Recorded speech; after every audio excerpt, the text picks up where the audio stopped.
TV at Spiel 2014. I'm sitting here with Phil Eklund and Philip Glaumann from Sierra Madre Games, and they're here to talk about Greenland, the new game. Greenland, yeah, what a place. Yeah, a fantastic place to live, but not in the medieval times. Yeah. So that is what this game is about. Yeah.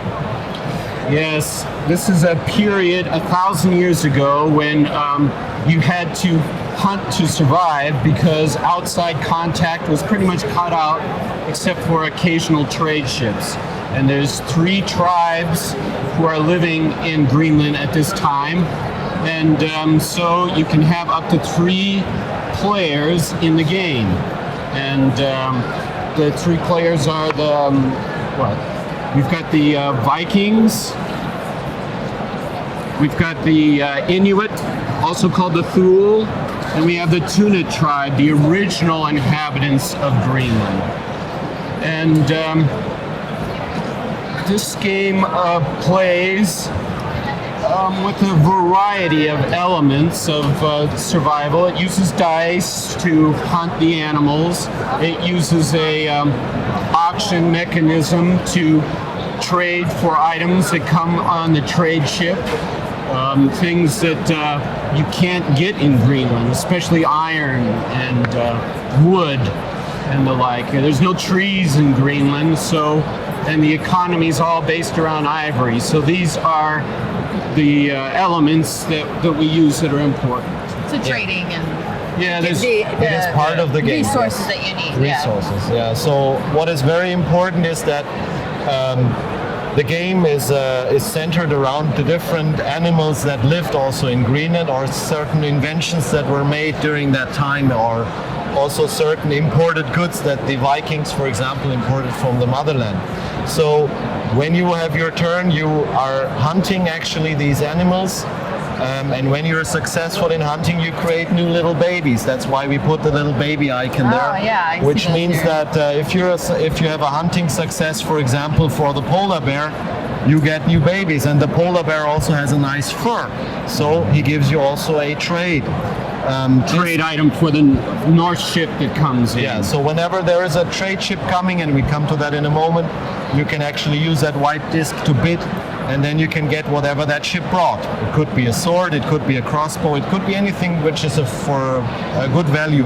Survival value. And each turn is 1 generation, so what's important to be handed down from generation to generation is important for the game. That's why the babies, this is your new hunters for the next generation. Yeah, but it's a dangerous animal. For example, hunting the polar bear is pretty dangerous, so if you roll a 2 or a 3, your hunter actually gets killed. Oh. So what you do when you hunt, actually, you put your little cubes on that card depending on the number you want to have, and that's a risk-taking thing, so you can put more or less. It depends on your attitude. And then you take your die and you roll for each hunter you have there. You roll 1 of the die, and if you are successful, then you have to have a 1 or a 2, as long as this animal lives on the warm side of Greenland. But later on, it might even go to the cold side. That depends on some events. This is because of global cooling. During this period in history, the oceans were getting colder and colder. The whole climate, the glaciers were getting longer, and so it was getting harder and harder to survive. So part of the aspect of the game is the whole island's freezing over, and we use the warm side and the cold side of the deck to show how hard it is to hunt in North Greenland or South Greenland. So for example, if there is a global cooling happening, those cards wander over to the cold side, and then a hunting success is only possible on a rolled 1. So this is getting tougher and tougher. It's 50% less chance, of course. But there's one good thing that you always have one of those big guys, and there is also represented here with this miniature. However, the miniature is not sold with the game, so it's sold separately. It's an extra accessory. They're hand formed in Sweden. I don't know, a little cabin of elves or something like that. And they send the, as I get orders, they send them to me.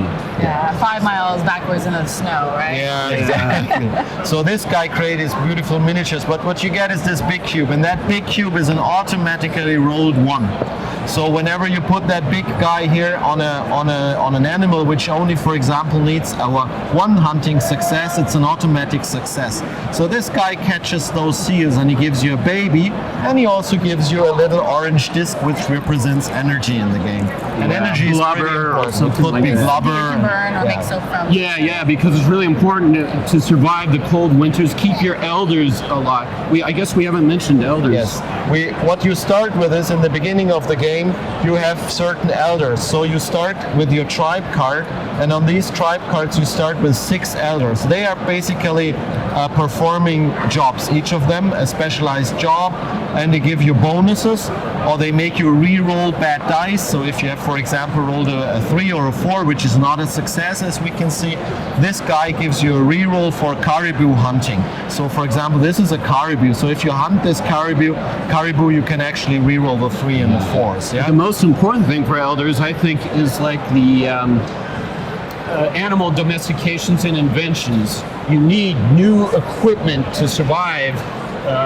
The Vikings didn't know what they needed, and so They weren't used to this climate. Even the Inuit were new. They actually arrived after the Vikings, a little known fact.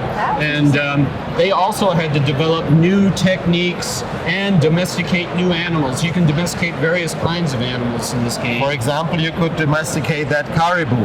That is indicated by the little D here on the card, which means that this is a domesticable animal. And if you are able to domesticate, this animal gives you 1 baby each turn, because you can eat the meat from this animal. Or the milk. Or the milk.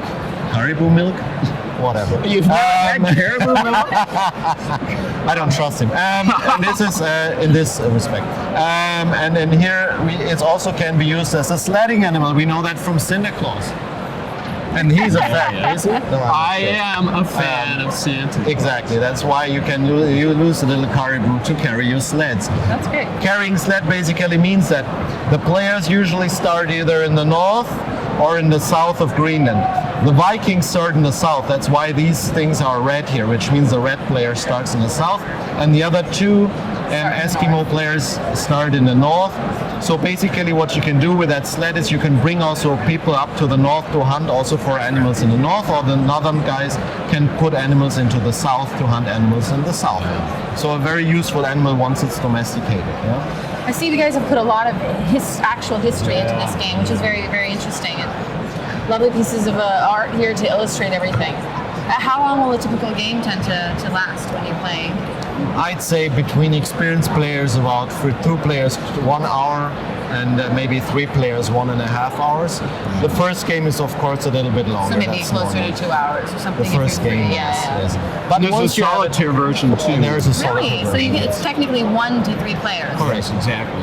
We have seen it now demoed here all day long, yesterday and today, and we have seen that people catch up on the rules pretty easily. So I would say after 2 or 3 turns, you're able to understand it. And we also have done some work on Board Game Geek. We have put some stuff on the forums there. For example, I've written a short tutorial to make it really accessible, and Phil and I are also there to answer questions for that. So that is what we also use to make that a very accessible game. So the old adage that Phil's games are not accessible is absolutely untrue, and we deny that. We deny that. Fantastic. Well, thank you so much. That looks really interesting. That is Greenland from Sierra Madre Games. Thank you so much. And it looks like we're going to sell out actually at this Really? con. It's selling much faster than anticipated, and it'll sell out all together. I would say in weeks, if not days. Yeah, it's really a Well, moving hopefully, there'll fast. be a reprint soon. and you'll be able to, We're get it out. talking about Talking about this. that Yeah. one, yeah. That's great.